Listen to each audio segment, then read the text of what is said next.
Welcome back to Josh and Kristie Stealing the Internet. I'm Kristie. And I'm Josh. Before we get started, we just wanted to give you guys a big thank you. We just hit 10,000 followers on YouTube. Yeah, we are overwhelmed by your guys' support, and we appreciate each and every one of you. But let's get to the reason you guys are all here, today's first story. Am I the asshole for skipping my own surprise birthday party once I found out it wasn't really for me?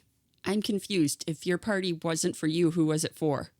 And why did they call it your party? I have never been big on birthdays. Don't get me wrong, I don't hate them. I just prefer something low-key. Dinner with my closest friends, maybe watch a film, something small basically. She loves big gestures and believes every birthday or achievement needs balloons and a theme and much, much more. She kept asking me if I'd be free that Saturday and acted weirdly when I asked why.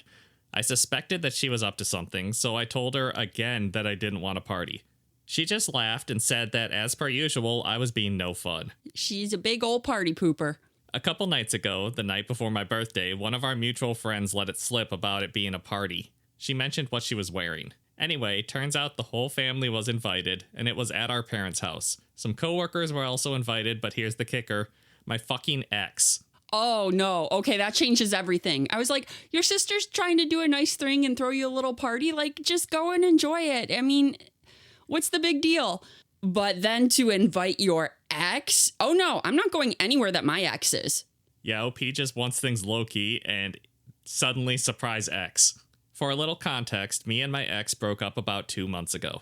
It ended pretty badly, no abuse or cheating, but it wasn't a pleasant ending. I've made it pretty clear to everyone in my life that I want no contact. Maya knows this, however, she's told me multiple times that I should just get over the whole situation because he's a nice guy, and that he's been a part of our lives for years. I also just want to know, why does ex-boyfriend want to come to your surprise birthday party? If things didn't end well, why does he want to come? Just to ruin it for you? Maybe he wants to get back together. Okay, maybe things didn't end well on her end, but he is still like, let's get back together. I don't know. The first thing that I did was call Maya, demanding answers, and she didn't deny it. She just said that we could finally talk it all out. She admitted that she hadn't just thrown this party for my birthday, but also so everyone could see my ex again, and we could fix things between us. Ulterior motives. She literally said to me that I'd thank her later. I know what's best for you. Get back together with your ex. He's part of the family, and we all like him more than we actually like you. It does sound a little bit like your family doesn't like the idea of you two being no contact. I was almost leaning towards maybe the sister wants to get with ex-boyfriend. But now that she's saying, just get back together with him, you'll thank me later, I don't know. I'm rethinking that.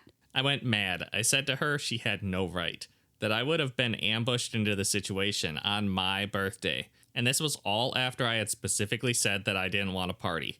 She just said that I was dramatic and bloody ungrateful, that she had this whole thing planned because I wouldn't find better, and it was a good gift.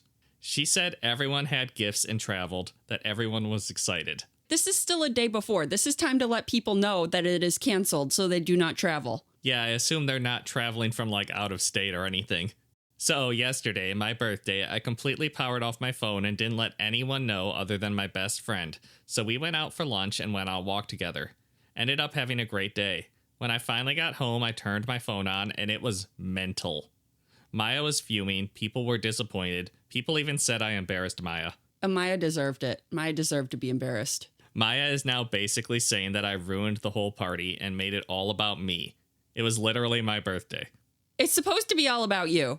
She was trying to make it all about ex-boyfriend, and you just said, no, I'm not doing that. She says that she did it out of a good place in her heart, and that I should at least apologize for not showing up and letting people know. So, am I the asshole?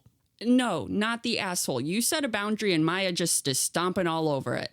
Now, I know you said you don't like parties and you didn't want to party, but like if your sister really wanted to do something nice for you and she threw you like a low-key just family party, that might have been kind of nice. Like she's trying to do something nice for you. But throwing a huge party with your family and your coworkers and your ex, oh, that is way overstepping. Yeah, at first, sister was just maybe a little bit of an asshole. She still had good intentions, but the second that she invited your ex because she was overruling your decision to break up with him and trying to get you back together, sister is definitely the asshole. I'm just super offended that sister thinks I can't do better than my ex-boyfriend. Wow, that's what you think of me? Okay, then. Right? I don't think there's ever a polite way to say to somebody, you can't do better. Also, you talked to your sister the day before the party, So she knew you were not down with this, and she still went ahead and threw it anyways, and then was surprised when you didn't show up. Yeah, I have to assume that she just assumed you would cave and turn up at the party anyways, even though you said I'm not going. Yeah, I think Maya is just a little bit delulu to think that she can control you to this extent. Top comment, not the asshole. Don't be surprised when Maya and your ex end up dating. See, that's kind of what I was thinking. Maya really likes your ex-boyfriend and thinks that he's a catch. Yeah, I think if your sister invites your ex-boyfriend to the party, she likes him a little too much. Especially when it was not a, cordial breakup. Mm-hmm. It's not like he can go back to being a family friend. Not the asshole, but Maya is right.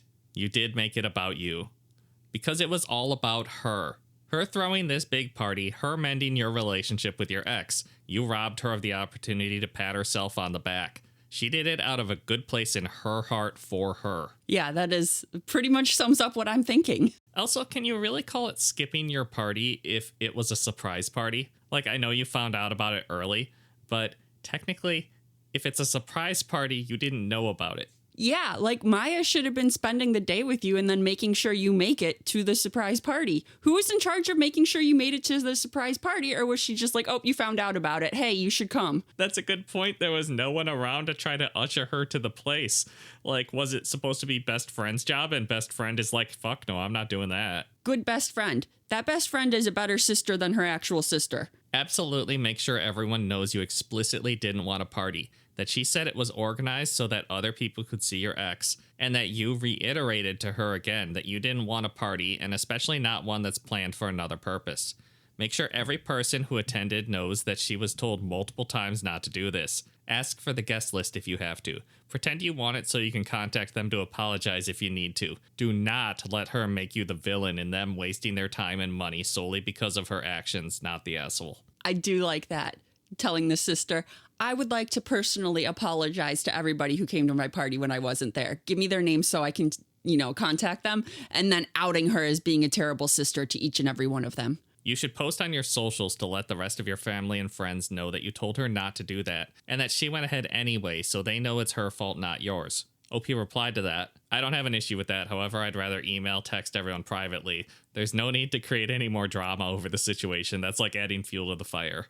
So, OP does not want to make it a big public fight, but definitely get that guest list. Am I the asshole for not removing a statue from the backyard while my mom was visiting because it upsets her? I hope it's something really dumb, like a big statue of a middle finger. My wife Cece and I live across the country from my family, so my parents have not spent a lot of time out here. Recently, Mom and Dad treated themselves to a trip out here for 2 weeks. A few years ago, Home Depot was selling plastic statues of a folk saint called Santa Muerta.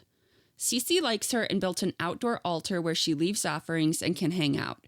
Her mom also likes the saint, and I think this is something that connects them after her death. There are a lot of ideas and associations with Santa Muerta. Drugs and bad groups have co-opted her as their symbol, but she does not belong to them. She is a figure for weirdos and outcasts of all kinds. But still, the bad associations do exist. A lot of it is media hype. My parents were here for a whole 2 days before Mom noticed the statue. When she did, she said, "Oh," like she was scared, and went back in the house. She kept looking nervously out the kitchen window. Then she asked if we could take it out and hide it because it scares her. It scares her? Is it like a scary statue, or is she just scared of the idea of you having a statue that's been so co-opted by less than reputable people? Okay, I did go look up Santa Muerta to see how scary it was. She just looks like a lady Grim Reaper. Like skull face, robes with a hood. I don't know, she didn't look that scary to me. Oh, I've seen this before. Yeah, she's not that scary. It's just a skeleton in robes, like you said. But also, I feel like this is not like a commonly known saint if this is not your culture. So does Mom not even realize the associations that come with her and just doesn't like that you have a skeleton in robes in your backyard? Maybe that's it. Maybe Mom just thinks it's the Grim Reaper. I don't know. It's a skull. It's satanic. She asked if we could take it out and hide it because it scares her. I said no, that's Cece's, and it's just a statue. Mom and Dad asked me to move it. Again, I said no. For the rest of the trip, Mom refused to go in the backyard and wouldn't even stand near the windows where you could see it. She would make a big show of turning her back to the windows. What does Mom think it is? a weeping angel, but don't turn your back on them. Yeah, it sounds like Mom thinks it's gonna get her. When they were leaving, my dad told me that he was disappointed in me for not caring that my poor mom felt scared the whole trip. I said it was rude of him to expect me to cover up something that means this much to Cece, and that it was just a statue. It is in no way scary to look at. We are also not a religious family. I was not baptized or anything and have gone to church like twice. I'm wondering if I am the asshole for not accommodating my mom since they came all the way out here for once. I was really hoping for more of an explanation as to why Mom is scared of the statue. Is Mom secretly a cryptid or something and staring at the statue hurts her? I don't know. She seems like overly afraid and dramatic about this statue. Especially because at the end you said you're not a religious family, so it's not like she's clutching her pearls over like a saint that isn't part of your religion. But no, I guess I gotta say you're not the asshole. If you guys like the statue in your backyard, it's a pain in the butt to move a statue which is just for people who are visiting. Where are you gonna move it? The front yard? Into Mom's bedroom. Yes, absolutely move it into Mom's bedroom. I agree with that one. No, because I don't like Santa, and my grandma had like a 3-foot tall Santa statue, very realistic and lifelike looking. And when we would go over to her house for Christmas and, sleep over for a few days, I would sleep on the couch. And one time my brother-in-law moved that Santa statue and put it right next to my face. So when I woke up, Santa was looking right at me from like a foot away, and it was terrifying. So you agree it would be funny to put it in Mom's room. Funny when it happens to someone else. I screamed. Top comment, NTA, I can see why a Santa Muerte statue could be startling, especially to non-Mexicans. Mexican culture has a very different way of thinking about death than most Anglos do.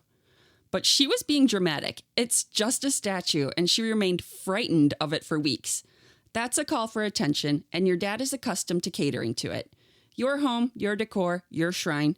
If she was that frightened by a statue, perhaps she should have left or stayed in a hotel. Yeah, I mean, it's just a statue out in the backyard. It seems weird to ask somebody to hide a religious symbol for any reason, really. Someone else wants to know, what does she do during October when there are skeletons and ghouls all over? Does she keep all of her curtains closed so she doesn't get scared of the Halloween decorations? This was definitely an attempt at control and attention. Yeah, without any better explanation than it kind of scares her. It must be some attempt at control. Either that or she's just very easily frightened. Someone else kind of agrees with me. You should move it closer to the house each day. If their bedroom is rear-facing, even better. It's a Home Depot statue. It's not like it's some ancient artifact. It can't be. It's probably just cement poured into a mold, right? He said it was a plastic statue. It's a plastic statue, yeah. Even? That's so much less scary when it's just like a plastic statue. But also, your wife really likes the saint. Get her a better quality statue. I mean, I guess if she likes that statue, I'm not trying to judge. Decorate your backyard however you want. So yeah, I think NTA and Reddit seems to agree. You can have whatever kind of statue you want in your backyard, and guests asking you to move it is weird and rude. Am I the asshole? My boyfriend kicked me out of the shower because he needed to poo. Oh my God, that's funny. But get out of the shower. He needs to poo. Give the man some privacy.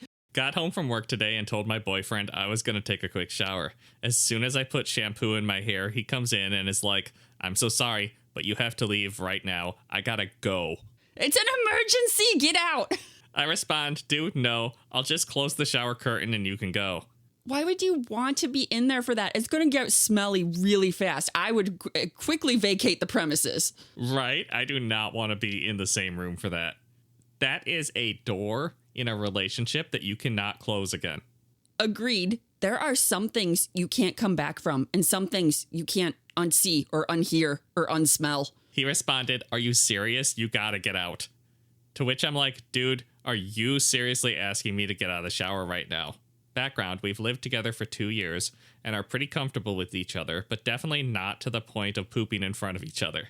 He has IBS, so when he's gotta go, he's gotta go. No! If you live with someone with IBS, you gotta get a place with 2 bathrooms. We also live in a cold-ass place that is heated with a wood stove. And I hadn't gotten the fire going yet, so was just standing freezing and dripping and shampoo-haired outside the bathroom waiting for him to shit. Tough luck. It's an emergency. This is obviously not that big of a deal, but Am I crazy thinking that it's wild to ask your partner to leave mid-shower just so you can take a dump? That's not weird. I would do the same thing, asking someone to leave, please, it's an emergency, I need to poop. I don't want anyone to witness that. Some privacy, please. I mean, I think it's just bad timing. I don't know if you even have time to wash the shampoo out of your hair in this situation. I don't know how extreme his stuff is, right? I mean, with IBS, you probably don't. Just grab 2 towels, wrap one around yourself, wrap one around your shampoo hair, and get out of there. Skedaddle real fast. Yeah, especially if he's got IBS, you don't want to be in the room for that. No. That's worse. Poor guy. Poor you, poor guy. This was a bad scenario, but I don't think there's any assholes here. I think she's an asshole for not getting out immediately and arguing with him and increasing the amount of time of his distress. I guess, but she's like mid-shower, shampoo in her hair, and it's cold outside of this nice, warm, steamy room. I think I would complain a little bit too. Yeah, I can see being like, seriously, and him being like, seriously, and then be like, grumble, grumble, getting out of the shower as fast as I can. But she really was arguing with him for a while. Yeah, but she did give in the end, and then grumbled her way out and stood in the cold hallway. I just have to say, we have been married for almost 10 years, living together for like 12, and we have never pooped in front of each other. I don't know if people needed to know that, but it is true. We have not, and I am happy to keep that streak going. Let's keep it going until we both die. Top comment, not gonna lie, I wouldn't want to be in the shower while someone was actively shitting in the same room, but maybe that's me. Plus, like, the shower and steam makes things smell more. Have you ever noticed that? Like, the moisture in the air allows the stink particles to, like, travel farther or something, or, like, it enhances them. It's terrible. I know that I was the one that chose this story, but I was not going to bring that aspect up. But you are correct. It does make everything worse. Hey, if you pick a poop story, it is not my fault. We are going into detail. If my husband barged into the bathroom and said, sorry, you need to leave right now, I'd leave immediately, no questions asked. I don't want to be a part. I don't want to be a party to whatever is that urgent. What is he about to unleash? I don't want to know. Opie even said he has IBS. Bro is fighting demons in there. No assholes here. I've been married over 20 years and we still give each other privacy to poop. Multiple bathrooms do help. IBS adds a whole level of complexity to this scenario. It's urgent and often very unpleasant both in sound and smell, and he's probably embarrassed enough by it as it is. This is a case of really bad timing. If it happens again, rinse out the shampoo and get out ASAP. Although you're majorly inconvenienced, he's got an actual emergency. I don't think you have time to rinse out the shampoo. Just grab a towel and wrap it around your shampoo head. I think you have time to ask if you have time. Yes. But also, I agree with your earlier comment. Maybe prioritize having 2 bathrooms for emergencies like this, if you can. Yeah, my biggest regret with our house is that we do not have 2 bathrooms. I don't think I said it at the top, but Reddit thinks no assholes here. IBS emergencies are real, and when someone says they have to go, they usually mean right now. That said, asking someone to step out of the shower soaking wet in a freezing house is also pretty rough and understandably frustrating. This sounds less like anyone being an asshole and more like bad timing and no backup bathroom plan. Long term, it might be worth figuring out a system for emergencies so no one ends up shampoo covered and freezing again. Okay, I can kind of get behind the no assholes thing. She did vacate the bathroom, but I feel like she was edging into asshole territory by like fighting him so hard on it. I mean, she gave him an option. She said, I will stand next to you while you are in this pain, because that is how strong our relationship is. No relationship is that strong. There are some demons one must fight alone. Yeah, boyfriend's like, go on without me. I'm sorry that we're laughing at you so much, boyfriend. IBS is no joke. It is not. It is a serious medical condition. We are very immature people. Hey everybody, editing room Josh here. I just wanted to cut in and give you a heads up that this episode's audio quality is going to go downhill about halfway through this next story. We had an issue with our audio interface, and it doesn't appear that this is something that can be fixed in post.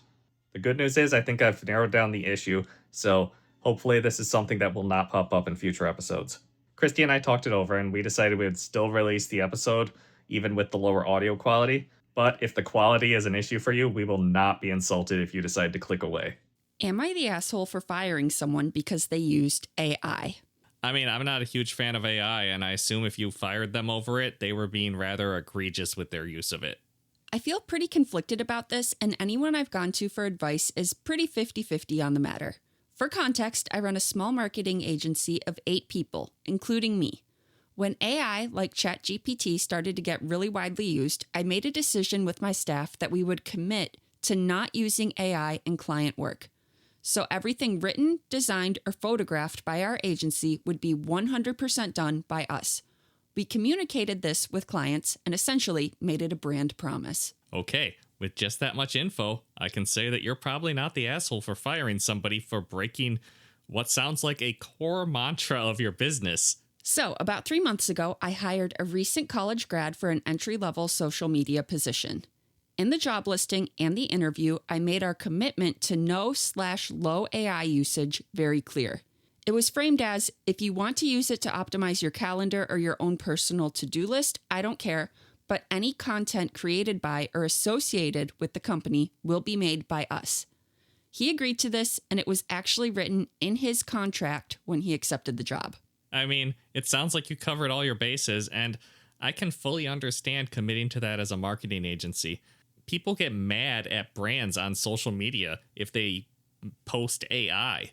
Yeah, it seems like cheating. Yeah, it seems like cheating, and people are like, you're a brand, you're paying people. Why don't you pay an artist instead of this multi-billion-dollar AI company to make the commercial? About a month in, I was reviewing some of his work on a project, and I was a little suspicious. There were very commonly used sentence structures, em-dashes, and pretty boilerplate language for the industry that he was writing for. I did check his search history, and as an admin, I could see that ChatGPT was in the history. I didn't dig any deeper, but did ask him to stop by my office when he had a second. When he came in, I said that I just had a couple of questions about the scheduled posts for said client, which I did, and then right before ending the conversation, I just flat out asked him if he used AI for any of this.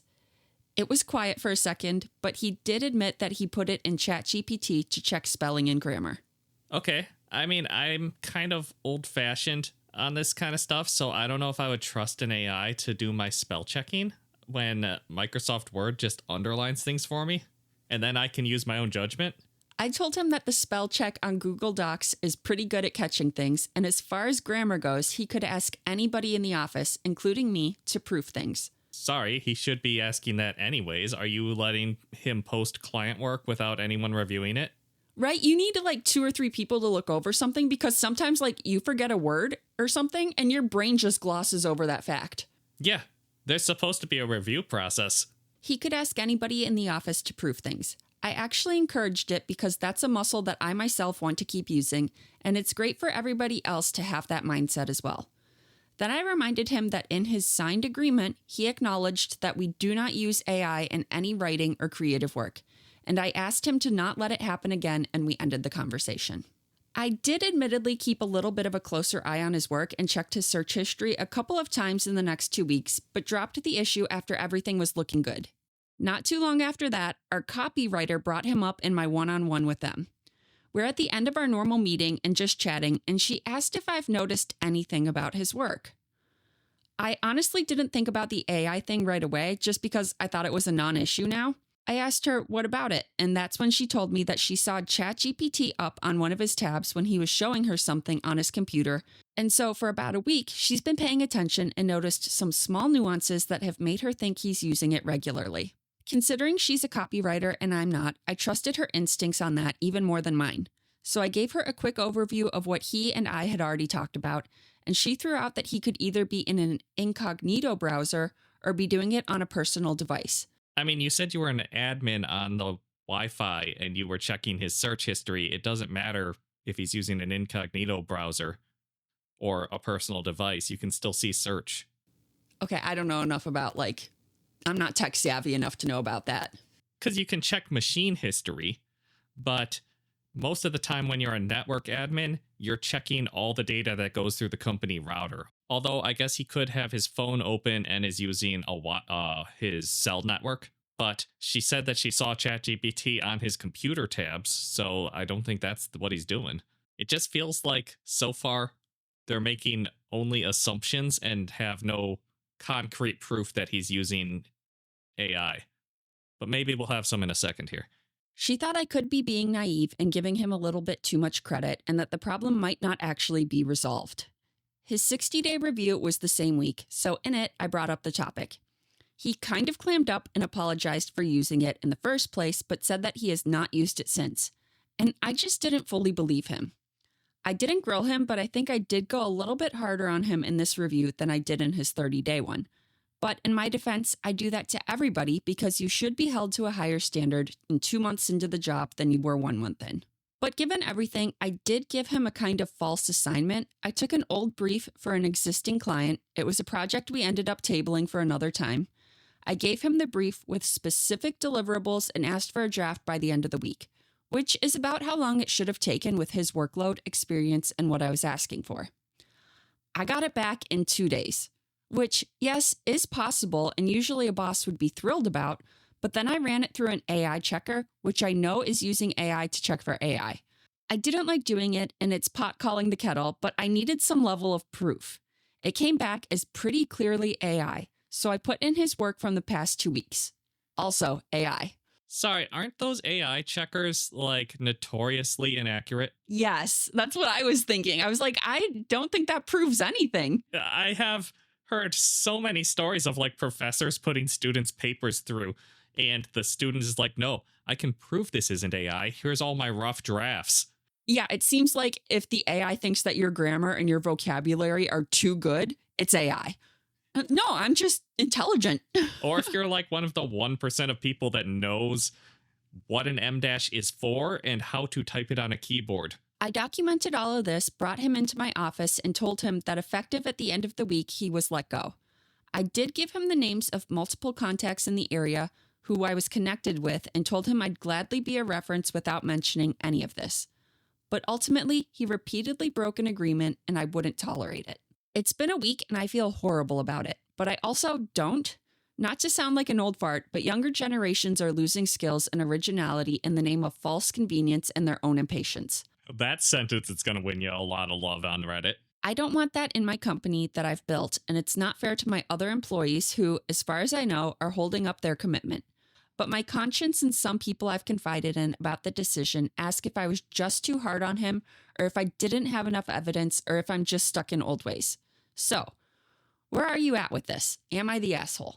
I mean, I'm fully behind an advertising agency that commits to not using AI. I have personally been let go from advertising jobs because I was not using AI enough and they said my workflow wasn't optimized. So I'm fully behind you in that aspect.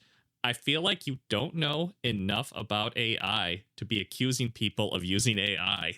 That's kind of how I feel. I feel like she's the asshole because that proof was not proof. No, that proof was assumptions. And there were better ways to try to catch them using it. Yeah, I feel like you needed to give him another chance, let him work a little bit longer, figure out a way to figure out if he was actually using AI. Yeah, like, it sounds like you guys are working in Google Docs and things. So did you check for old versions in his version history of the report that he built? Yeah, you should have given him a chance to come to you with all of his rough drafts and stuff. And I think on Google Docs, you can see like timestamps and go through and see every change that was made and when it was changed. Yeah, you can see all the changes and you can go back in the history and review old versions and stuff. So I feel like that's where your evidence is going to be, whether this is AI or not.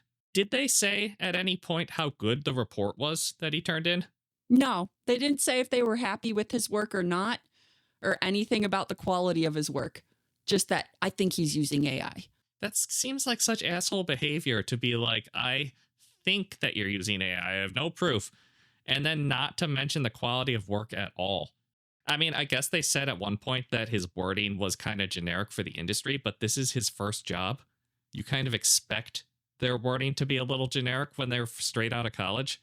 And with the speed of him turning in the work, I have had that exact problem with a new hire before, and this was pre-AI. And I had to call a meeting with them, like one-on-one, and be like, hey, you're doing things way too fast. I need you to take more time on the stuff. And they slowed down. And I'm like, hey, because we want quality work. We're not trying to just pump out assignments. Mm-hmm. I gave you this with the expectation that it would take you 8 hours, and you came back to my desk in 1 and handed me something. And it was not up to the quality you expected? It was not. She did great work, but I knew that she could do better. And I'm like, hey, I started handing her, along with when I gave her work, I started saying like, hey, I expect this to take like 4 hours. And she kind of learned how much work she was supposed to be putting into it and like thinking on it. I feel like you could have offered them some amount of guidance as well. It sounds like you just sent them to their desk and then they came back with the final thing and you said, this is AI and shit, and you're fired. So I have to agree, you're kind of the asshole in this scenario. Reddit is kind of split, like NTA, he was using AI, fire him because, this is clearly against your company policies. And then other people are like, hey, that's not proof that he was using AI. Yeah, I mean, that's about how I expected it to go. Because, yeah, if you knew he was using AI, then you wouldn't be the asshole for firing him. It's against company policy. But you don't have any proof that I personally accept. And it sounds like you didn't take the right channels to me. Copywriter said he had it open in a tab on his work computer. Why didn't you check for that tab? Yeah, why didn't that show up when she was doing admin checks? Yeah. I'm so confused by that. It sounds like she's glossing over evidence that doesn't support her assumption. Top comment, NTA, since you were clear from day one, put it in writing and gave him a warning after catching him the first time, and he still kept doing it. At that point, it's not about AI versus no AI, it's about repeatedly ignoring a direct policy he agreed to. You gave him multiple chances and he chose to keep breaking the rule. Also, when you fired him, you never mentioned whether he admitted to using AI or not. You just told him he was using AI and that he was let go. Did you ever give him a chance to explain himself? I don't think she did, which is what I don't like. Someone else says, my concern is that AI checkers are inaccurate. I believe you should have told him no AI at all, ever, not even for his calendars, and then based your decision on whether he had AI in his history, combined with content that might be AI based on an AI checker. That's a good point, because I feel like saying no AI or low AI, you're allowed to like use it on your calendars and stuff.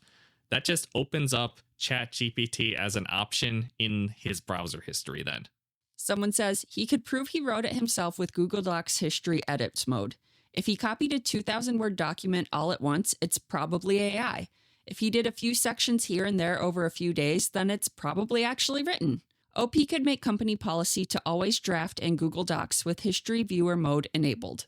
And I like that. I think that is a good suggestion. Yeah, I mean, if you're going to be this strict about enforcing the policy, then put in some way for you to check. Because that is the better way to check for AI, is check version histories. But I mean, we're both computer generated, so maybe you shouldn't be taking our opinion on this. Yeah, so many people think that we're AI, and I find that ridiculous and hilarious. Am I the asshole for refusing to help my coworker paint his new house in work clothes? No, you don't want to ruin your work clothes with paint. I have never, ever been able to paint anything, the smallest thing, without getting paint on my clothes. I'm not capable of walking through a freshly painted room without getting anything on my clothes. Also true. So I, 27 male, have a friend from work, 31 male. We've known each other only about 2 years, but have gotten fairly close. When I moved to a condo a few months ago, he helped me paint, and I've been meaning to repay him the favor on the house that he just bought. Things keep popping up, and we're in busy season at work. We're both teachers, and it's middle of the year testing period, so I admittedly have been pushing it off. Anyway, last Friday, he asked me if I want to stop by after work and see the house. He doesn't live there yet, so it would be mostly empty, but I could finally get a look at it, and then we could grab dinner and drinks in the area. I say that's great. He drives, and I'm immediately taken aback that the house is further away than I thought. He had said about an hour away, but it ended up being close to a 2-hour drive with traffic. That is a long commute. I mean, I've had a job where I had a similar commute to that, I think. If you get stuck in like the bad traffic, it would take me 2-3 hours to get home. But on normal days, it was like a 45-minute drive. I'm trying to enjoy seeing the house, but I'm immediately stressed because I'm realizing that this is going to be a massive out-of-the-way inconvenience to do after work. He can't do weekends, as that's when he has custody of his kid. Oh, I am not going and painting someone's house after work. If you want my help painting, you gotta work your schedule around mine a little bit, and we're doing it on the weekend. Yeah, painting after work means you have like a 3-hour window to do the painting in. Especially with a 2-hour commute there, and then driving back is probably going to be an hour. So yeah, that is a lot of driving time that is cutting into painting time. I see that the paint is already bought, and then I say, since I'm already out here, why don't we do it now? He had already prepped the place to be painted, and he seemed into the idea. That way, I wouldn't have to do a whole other trip. The issue was, I was wearing fairly nice work clothes that I didn't want to mess up. So I asked if it was cool if I just wore my undershirt and boxers. He looked at me like I was crazy. He said if I didn't want to do it, just don't do it, but please don't make dumb excuses. He wasn't making an excuse. He was coming up with the solution to the problem of getting paint on his clothes. I'm sorry, do you think it's okay for him to strip down to his undershirt and boxers in somebody else's house like that? I mean, it's a little weird, but you don't want to get paint on your nice work clothes. Come up with another solution. What other solution do you have? Not painting that day, in my opinion. But I feel like the friend is like, but I already have the paint and everything's all prepped to paint. Let's paint. Friend didn't say that. The OP said that. I don't know. He's ready to paint. I think the friend was hoping they would paint because he had everything ready to go. I felt taken aback because I didn't think it was unreasonable to not want my clothes to get dirty. I ended up not painting because he wasn't into the idea, and I just went home. Edit, since everyone's asking, he had no stuff at this house. He was also planning on traveling back that night. He hadn't moved yet. Okay, so you couldn't have borrowed any clothes or anything from him because he had nothing there. Correct. Maybe you should have run to Walmart real quick and buy the cheapest pair of pants and shirt they had. Honestly, that is a good solution because You think it's weird to paint in your boxers with another man? I just think it's weird to go over to someone's house for the first time and immediately suggest that you strip your pants off. I mean, he's still wearing boxers. I guess I'm not gonna. Do you want help painting or not? I mean, I guess you're right. The friend doesn't want help that badly if he's not willing to let you do it in your boxers. This guy was just trying to be as efficient with his time as possible. Yeah, but like, friend didn't invite you over to paint at this point. He invited you over to look at the house, and then you'll go get dinner and drinks. And you're like, well, what if we took off our clothes and painted instead? Okay, that is a little weird. So I feel like instead of doing a fun night out like he had planned, you're like, well, I don't want to do that commute. Let's do some painting instead. And I kind of feel like that might make you the asshole in this situation. Yeah, okay, I'm starting to see your point. You might just have to commit to doing painting at a different time and just suck it up and make the commute out another day. You're helping a friend. Is it that bad to commute like 4 hours total? Well, I mean, I'm assuming driving there is during rush hour, so it's a 2-hour drive, but I bet coming back it's late at night, so it's only a 1-hour drive. That's true. But also, it makes me think that maybe friend is a little bit the asshole too, because he's not willing to free up like an easier day for you to come and paint. Although I don't know his custody schedule. Yeah, I don't know. I mean, can they not paint with the kid there? Or if they can't, like, because it's too young and it'll get in the way, is getting a babysitter not an option? I don't know. I feel like compromises need to be made in this situation, and neither of them are compromising. Reddit says not the asshole. Top comment, not the asshole. You were basically kidnapped. If he had everything set up already, he knew what he was going to do when he asked you over. The least he could do was offer you a change of clothes if he didn't give you a chance to pack something appropriate. That doesn't make sense to me because you weren't planning on painting that day. I think they think like I'm thinking, and that the friend was going to try and talk you into painting. He had it all set up and ready to go. I guess. I also like to do some prep work the day beforehand, but it's hard for me to demonize the friend about having everything set up and being like, oh, this is a painting trap, because OP volunteered to paint. So the fact that he sprung the trap early, there was no point where friend ever said, haha, now you have to paint. You don't think friend lured him out there with promises of beer and drinks and food and then was like, look, it's all ready to paint. Hey, you want to paint? Maybe, but you'd think he would have some painting clothes over there beforehand if that was the case. Some people in the replies to the top comment do agree with me. What? He doesn't live there yet. He didn't invite OP over to paint that night. It was OP who suggested painting. He was just offering to show him the house. OP decided they wanted to paint it on the spot. Nobody was kidnapped. Kidnapping does seem like a strong word, no matter which side you're on. Yeah, he was like, hey, you want to come over? And OP was like, yeah, sure. No assholes here. I think your title is misleading, though. You proposed to paint right then, but in your underwear because neither of you had a change of clothes and you didn't want to ruin yours. That was a reasonable proposal, and it was also reasonable for him to decline and prefer to do it later when you were both better prepared. That's kind of how I feel too, like you two were not prepared to paint and you just wanted to get it over with. Is it that bad of a favor to repay, can you just like not repay it if that's your opinion on it? But then he won't be a good friend. And he'll feel like he took advantage of his friend. I'm also just baffled by how many people in the comments say painting in your underwear is a reasonable solution. Is that reasonable? Am I being kind of prudish? I think a little bit, yeah. But I don't want to get paint on my boxers. Not your favorite pair of boxers. There is one more comment I wanted to read, but it's kind of long. Okay. Slight, you're the asshole. Your perspective. Your friend helped you paint, so you owe him the favor in return. He buys a house, and you offered to help him paint his new place. Things are busy, but when you are both free, he asks if you want to see his house. You say yes. Then you find out it's further from the city than you want to go. So now you are focused on not wanting to have to do that drive again. You arrive, see all the supplies, and suggest you paint now instead of coming back out another day. He says okay. Now you realize you are in your work clothes and don't want to mess them up, so you want to strip down to your boxers to paint. That's reasonable. Apparently, I'm the prude. Sorry. His perspective. He helped you paint your condo, and you offered to help paint his new house. When you both finally have time, he asks if you want to see the house. You say yes. During the drive out there, he starts noticing that you seem a bit put out. He wonders why. Upon arrival, you suggest painting tonight rather than making another trip. Ah, you are put out by the travel time. Okay, fine. We can paint now if that makes you happy, even though he is in his work clothes. Then you want to strip down to your boxers because you are in your work clothes.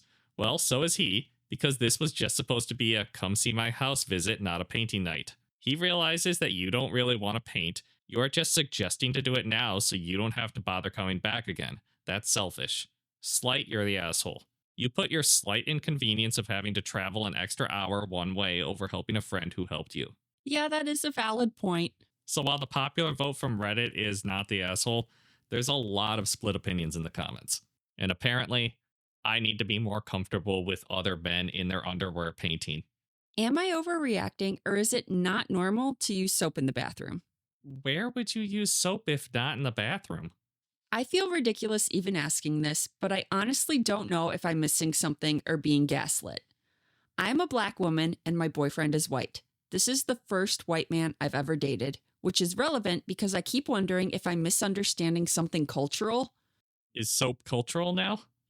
My boyfriend does not regularly use soap when he showers. He says he rinses with water and that soap is optional unless you're visibly dirty. He will sometimes use shampoo, but body soap is inconsistent at best. He also doesn't always use soap when washing his hands in the bathroom and says hot water is enough. I'm sorry. I'm a little insulted that OP thinks that's part of my culture. No, use soap, you nasty bastard. When I brought this up, he told me that I'm overreacting and that this is a white people thing. No, it's not. I'm a very clean person. And that I'm judging him through my own cultural lens. He said growing up, his family didn't obsess over soap the way mine did, and that my expectations are based on how I was raised, not on what's medically necessary. He said different ethnic groups get dirtier at different rates, so he does not need soap as often as I do. That statement was borderline racist or possibly over the line. I don't even know how to respond to that. What? This really threw me. In my family and community, soap is not optional. You shower daily, you use soap, you wash your hands properly, you use a bar of soap to wash your ass. It's basic hygiene. I've never had to explain this to an adult partner before. You should not have to explain this to an adult, no, especially the hand soap part. Like, I guess I'm not gonna tell him how to shower as long as he doesn't stink, but I am gonna tell him after you use the bathroom, wash your hands. The problem is that it affects shared spaces. Our towels smell. Our sheets smell faster than they should. I question his bathroom and backdoor hygiene because sometimes there is a poop smell when we are intimate. No! Why are you still with this man? How good is he in every other category that you can tolerate this for even a week? I'm sorry, if there was regularly a poop smell during intimate time, we are never being intimate again. Yeah, we are being intimate in the shower. With lots of soap. Yeah. He insists I am imagining it because black people are too uptight about using soap all the time and using washcloths. He even makes fun of me for using washcloths. I've had to rewash laundry because things don't feel clean. I feel uncomfortable inviting people over because I'm worried the house smells off, Even if he insists, I'm imagining it. Okay, you need to invite people over to get a third party opinion on if your house is starting to smell because you're allowing this nasty man into your house. Right? You go nose blind to smells after a while, and like your house might smell and you might not know it because you're living in it constantly. Have someone come over and let you know. Yeah, you need a trusted friend who will not judge you too strongly and will be like, no, your house stank. When I push back, he says I'm being judgmental and culturally insensitive and that I need to stop projecting my standards onto him. He says if I really understood him, I'd realize this is normal where he comes from and that I'm making it into a bigger issue than it needs to be. Now I'm stuck questioning myself. Is this actually a cultural difference I should be more open-minded about? Or is this just bad hygiene being dressed up as something deeper? I don't want to be unfair or ignorant, but I also don't want to live like this. I feel like his bad hygiene is negatively impacting my life and I don't have any white female friends to ask. Am I overreacting for being bothered by this? Or is it reasonable to expect soap to be a non-negotiable in a shared home? No, you're not overreacting, OP, and you're allowed to dump somebody because your cultures don't align properly, okay? You're not racist if somebody's like, well, my culture means that I don't have to bathe properly and they stink. You don't have to stay with them because of some sort of guilt. Like, just dump their ass. Okay, I do want to be clear. As a white person, culturally, I do not claim this white man. He is not part of my culture. No. I use soap, a lot of soap. No, and you know what? There's a lot of different white cultures out there. There's, Northern Michigan white people. There's Southern white people. I don't think any of them want this guy in their group, but maybe he's in it from an obscure one. Either way, he's nasty. Dump his ass and get somebody that smells better. The idea that all of your stuff is starting to smell worse and you're still dating him. Right? I can't believe she moved in with him. I don't even know what to say to you. If he stinks, you gotta break up with him. Or spray him down with the hose at least. You need to get one of those hose nozzles where it's got that attachment where you can, like, they use it on dogs where you put the dog shampoo in it and when you spray the hose, it sprays out water and shampoo. Yeah. You need that on your boyfriend. Yeah, like the stuff you use to wash the side of your house. Yeah. Power wash him. Top comment, everyone uses soap except for your boyfriend. Someone replies, exactly. This isn't a white thing. This is an OP's boyfriend thing. Sounds like she picked one of those guys we've been hearing about who smells like literal shit because he doesn't wash or wipe properly. He also sounds high-key racist, saying certain ethnic groups get dirtier quicker than others. I'd get rid of him if I was OP. This is not fixable. He had a lot of red flags there, didn't he? And it is not your job to fix them, OP. Another comment. Is this rage bait? Cultural difference? All cultures should be using soap. Your boyfriend is disgusting, and I question you as well, because what the fuck do you mean it smells like shit when y'all are having sex? This is how infections start too. Please go find someone who understands basic hygiene because this is truly insane. I didn't even think about the infection aspect. Oh, that's horrible. OP, please, don't. I don't even know. Just don't. Someone says, I've always said if I won't put it in my mouth, I'm not putting it anywhere else. And someone replied to that, that's his excuse for not using soap. He has to wash everything with Listerine. That would still be an improvement. If the story had ended with he doesn't smell or anything, that would be one thing. But apparently he smells bad. So he needs the soap. He needs deodorant. Most of us do. There are very few things that will antagonize me faster to a person than if they smell bad and they're in my bubble. Yes. Get out. I don't want to be near you. Go away. And you want to know how big my bubble is? It's however far away I can smell you from. Someone wants to know, does he wash his hands after a poop? And is he not using soap for clothes? Water alone doesn't get things clean. Have him put marker on himself and see how long it takes to come off with just water. OP replies, he uses a Dollar Tree detergent for laundry, but I use the name brand. His clothes noticeably smell worse than mine. He does not use soap after using the toilet. No, I was hoping that it was just number one that he wasn't washing his hands after. I didn't have faith that that was the case, but I was hoping. Someone replies to that, if I knew that about an intimate partner, I would not want them to touch me or cook for me. Yeah, I didn't even think about cooking. I don't want him touching my food with his nasty poop hands. Oh, he's touching so many things in your house.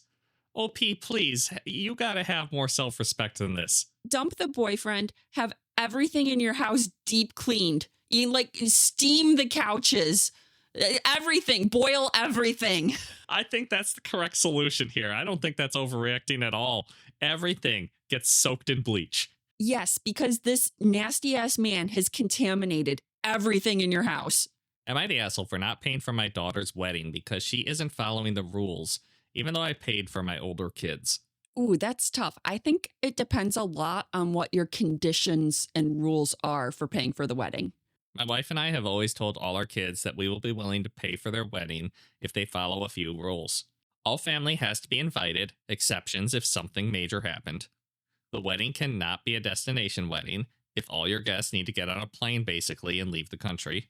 Immediate family gets a +1 even if they are not dating someone. Overall, the rules are not that hard to follow in my opinion. My daughter, 31 female, is marrying Cindy, 34 female, and they have picked out a venue and are working on the guest list. They both know the rules if they want me to pay. My daughter informed me yesterday that the wedding will be child-free. I told her that goes against one of the rules of me paying, that all family must be invited. Yes, that includes the kids. Okay, this is, I can see both sides. We had a sit-down conversation where she tried to convince me to still pay even if it was child-free. She wants it to be child-free because she wants it to be an elegant event, and Cindy doesn't like kids that much because she experienced parentification as a kid. I told her I would think about it, and my decision was still no. I informed both of them, and in short, they are quite mad. I made it clear that they can do that type of wedding if they want, but I just won't be paying for it. My daughter is pissed and saying that it is unfair because her siblings did get a free wedding. I pointed out that they followed my rules on this. Everyone is pissed, basically. Is he the asshole? This is so hard because I do feel like paying for someone's wedding, like as a parent, paying for your kid's wedding does not give you the right to dictate everything about their wedding. But at the same time, as a parent, you are not obligated to pay for your kids' weddings. This is just a nice thing you're doing for them. So if you have a few conditions, if they're reasonable, I can kind of see that being okay. I really want to know how many kids are in the family that he wants her to invite. Is it just like nieces and nephews and just a few of them? Or is it like, hey, you need to invite all your cousins and your cousins' kids and their kids, and like it's going to be 1,000 kids? Because daughter and Cindy are in their early 30s, so you know there's tons of kids running around at family gatherings. Yeah, I can see kind of making it a requirement to invite like very closely related children. But I don't know if I would make them invite like distantly related children. Like our wedding was child-free except for our nieces and nephews. Yeah, but we also don't have a ton of them, so it does make you wonder if there would just be like a horde of children running across the dance floor and stuff. Yeah, because I can totally get not wanting that. That's why I want to know how many kids dad wants her to invite. Is it like 3 or 4? Or is there going to be like 30 kids? I don't know. That it makes a huge difference to me. It does. And I also have to wonder if saying that the wedding can't be child free is over the line for like the parents' input. It's right on that borderline for me. Yeah, I kind of agree. Like this is maybe the guest list is not something the parents should have control over when they're paying for the wedding, just because they're paying for the wedding. OP made a small edit to answer some common questions. Why don't Cindy's parents pay for it? They are the type of parents that don't give money for wedding. Yes, they will be there. Since I'm seeing this a lot, Cindy has been to many events with kids. She even babysat before. She personally doesn't want children, but has been fine around kids before. Did other kids have issues with the rules? Only my middle son and daughter-in-law. They wanted an Italy wedding, but decided against it after I informed them I wouldn't pay. They can still do child-free wedding if they want, just means they won't get 50 to 100K from me. They will Whoa, that is a huge budget for a wedding. They will need to pay for it themselves. Wedding budgets have skyrocketed since we got married. Yeah. But also 50 to 100 is a ton. That is half a small house. I think our wedding was 13 or 14,000 for like everything in 2016. Yeah, something around there at least. And your dad did chip in a big chunk of that. Yes, my dad did pay for most of me and my sister's weddings, but like he gave us a budget and anything we went over, we had to pay for. So we all tried as hard as we could to keep it in budget. So he gave, I think he gave us $10,000. But he also said, you don't even have to use it for a wedding. You could just get a courthouse wedding. And as long as him and mom were there for that, they would give us the $10,000 and we could use it for whatever. But we wanted the wedding. It was a fun experience to have. The one requirement, my dad also did have rules on paying for the wedding. And the rule was we had to graduate college before he would pay for our wedding. And he made that rule because my sister wanted to get married straight out of high school. And he's like, no, you need your college degree first. But even that, he's not controlling like how anybody did the wedding. It does feel a little bit like maybe OP is crossing a line by dictating how they have the weddings to that extent. It almost doesn't feel like a gift anymore. Yeah, it's got a lot of conditions on it, like that are going to affect the gift. Yeah, because all of his gifts are about getting the whole family in one location, almost like he's doubling it up as like a family gathering. Because other kid wanted to go to Italy, which probably means other kid didn't want a bunch of family at the wedding. Yeah, they wanted a fancy, smaller Italian wedding, and Dad's like, the whole family! So personally, I think that if OP is an asshole, they're a very small one. But I don't know. I feel like I'm still leaning asshole. I feel like some sort of compromise could be reached here. Yeah, that's a good way to think about it. Some compromise could be reached here. So until you guys come to a better compromise, everyone sucks. How about that one? Yeah, I kind of feel like everybody sucks here, or maybe no assholes. I don't know. You're both like kind of on the verge of not sucking and on the verge of kind of being an asshole. Yeah, it's right on the line. I feel like nobody did anything like super obviously offensive. You're just having an argument about how the wedding should be. I don't know. Personally, I think that the married couple gets final say on stuff like this, but it's also your gift to them. You just need to understand that it is a gift and it is not a contract, in my opinion. Yeah, I feel like there should be less strings attached if it is truly a gift. And since you did pay for the siblings' weddings, I feel like it's kind of hurtful to not pay for this daughter's. Reddit says not the asshole, but there are a lot of different opinions in the comments. Yeah, because like I can see both sides of this argument. Top comment, I don't think you are the asshole in this situation, but I do think you sound like an asshole. Yeah, that might be fair. Somebody replied to that underrated comment. The rules are the rules and no one owes them the money, but prioritizing the guests over the marrying couple's wishes is an asshole thing to do. Yes, I like that. That was well put. But somebody else replied, they were well aware of the rules beforehand. No one gets special privileges. That's fair to everyone.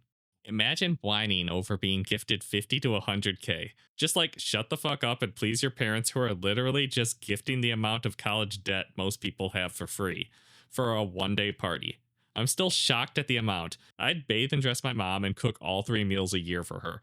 Some people truly have no fucking idea how ridiculously out of touch they are. Yeah, like this is an outrageous amount of money. Yeah, that's going to be one hell of a wedding. With a $50,000 to $100,000 budget, you could have a little daycare in another room. Yeah, that's a great idea. Like have the kids there and then like send them off goodbye. Don't mess up our elegant wedding party. Yeah, and I think a lot of weddings, if you have the reception later in the night, the kids are off in bed by that point.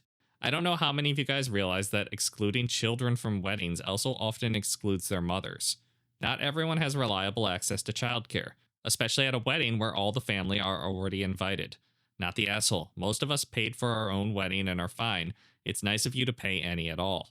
Yeah, it is tough when you say no kids and then like the entire family is there. Who's going to watch your kids? A lot of people don't have babysitters except for like the grandparents. And if the grandparents are at the wedding, there's no one to watch the kids. A mom replied to that. I'm a mother who has missed child-free weddings before for this reason, and I've always been disappointed I missed out. It's not a nice feeling. However, if someone needs to be disappointed and unhappy, it shouldn't be the brides. I would rather not go than bring my children somewhere they aren't welcome and worse, unknowingly upset the couple on their happy day. Well, that sounds like a very nice and considerate lady. Because I know a lot of people who are like, what do you mean my children aren't invited? But we aren't the only people who thought about a kid's room. 50 to 100K definitely has room for a kid's room and a couple of babysitters in that budget. There's probably some compromises that you guys need to figure out. Maybe just stop being mad at each other and talk. I don't know. Sounds like at this point we can't really pass a judgment because we kept flip-flopping that entire conversation. Am I the asshole for uninviting my dad's wife from my daughter's birthday party over something she did last year? Like last year at the last birthday party? Because if somebody was awful at a birthday party, I sure wouldn't invite them to the next one. My dad has been with Kathy for a little under 15 years. She's technically his third wife, so she's always been very insecure about her place in his family, which has unfortunately led her to become very needy and histrionic. My daughter is turning 6 in February, and we're planning her birthday party. Last year, my husband and I threw her a Cinderella-themed party at our place. My dad showed up without Kathy, who had claimed to be sick. It didn't bother me, but I remember feeling something was off. Near the end of the party, Kathy showed up in a Cinderella costume. She was acting in character and trying to interact with the kids. Neither me nor my husband had been informed she'd be doing that. Oh, that's a little weird, yeah. If anything, isn't she supposed to be the stepmom? Yeah. And dad's supposed to be dead. So you did Dress it wrong. up as Lady Tremaine. Get yourself a black cat named Lucifer.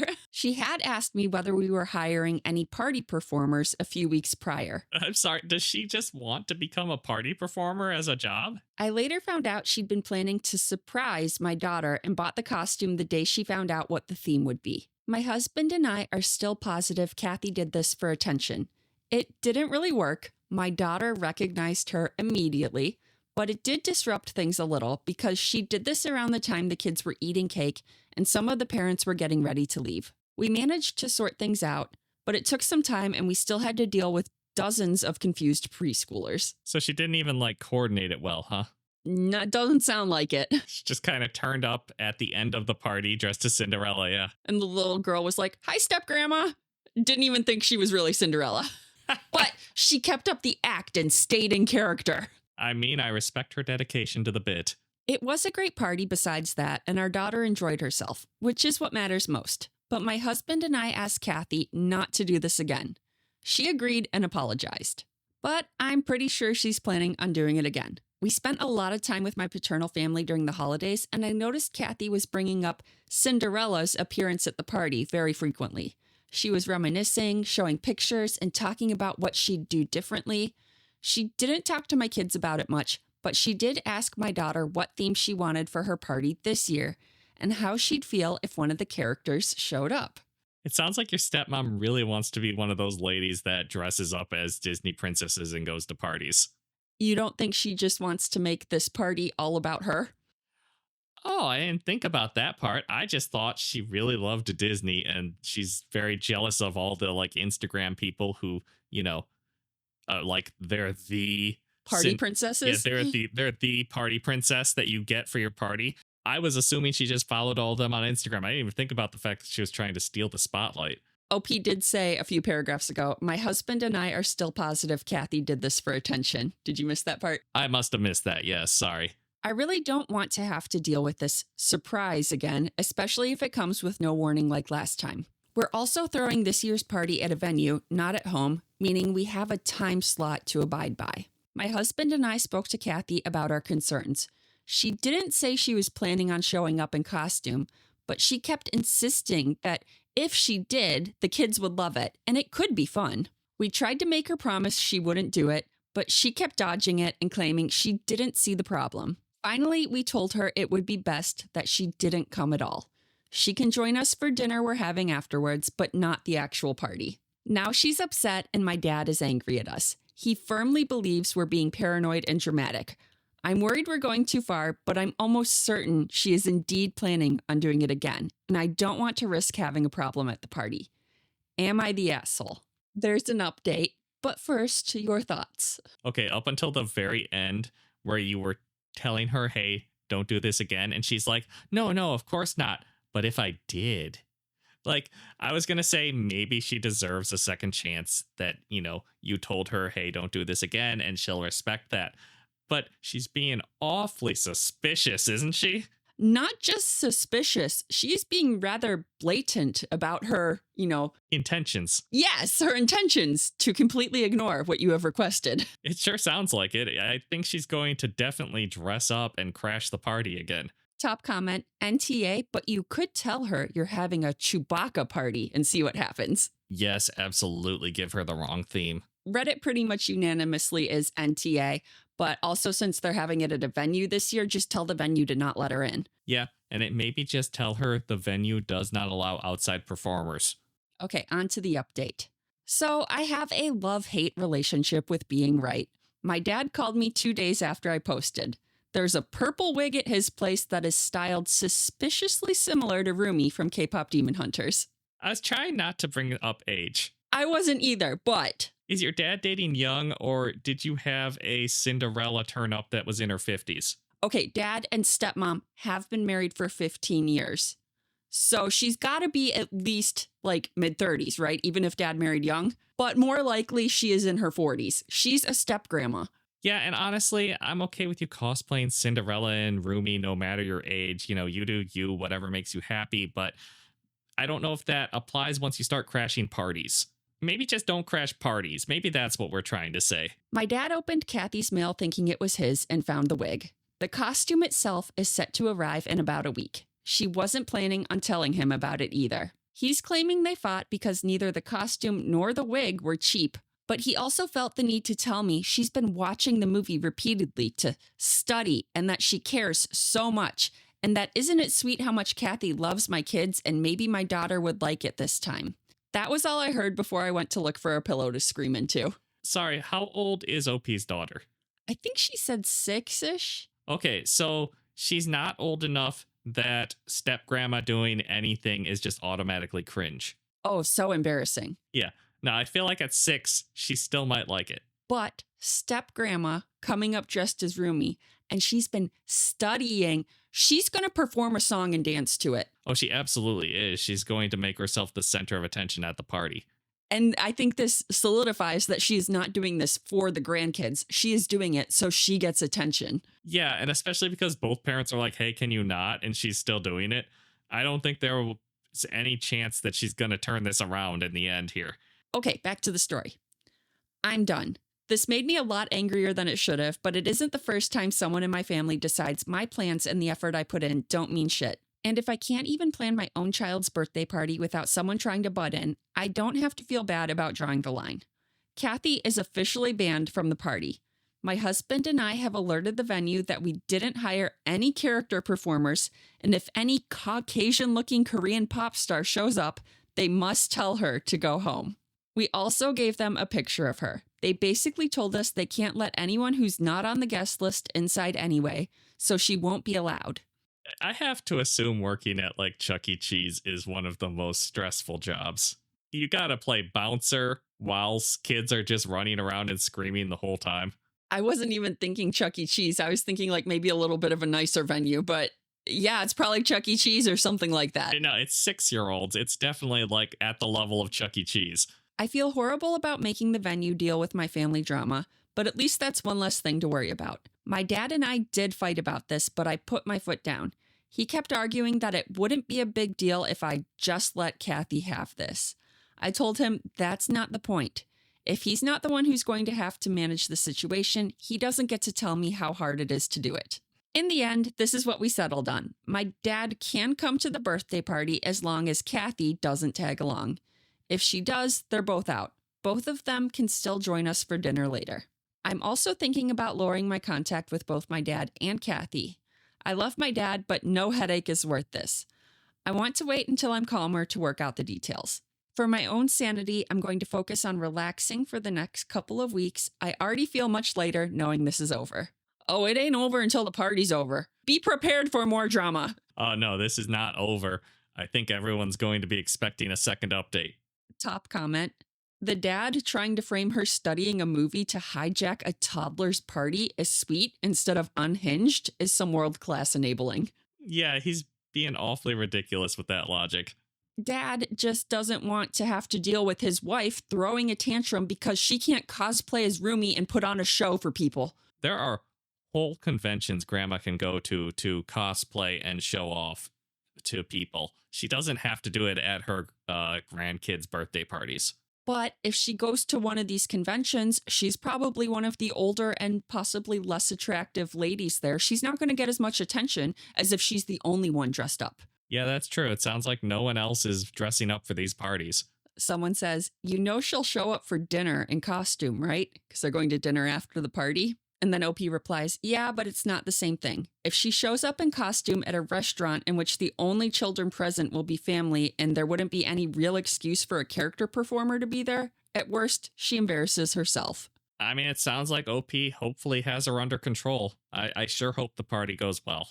All right, that's our last story for this episode of Josh and Kristie Stealing the Internet. Thanks for watching. Hit that subscribe button, and we'll see all 10,000 of you next time.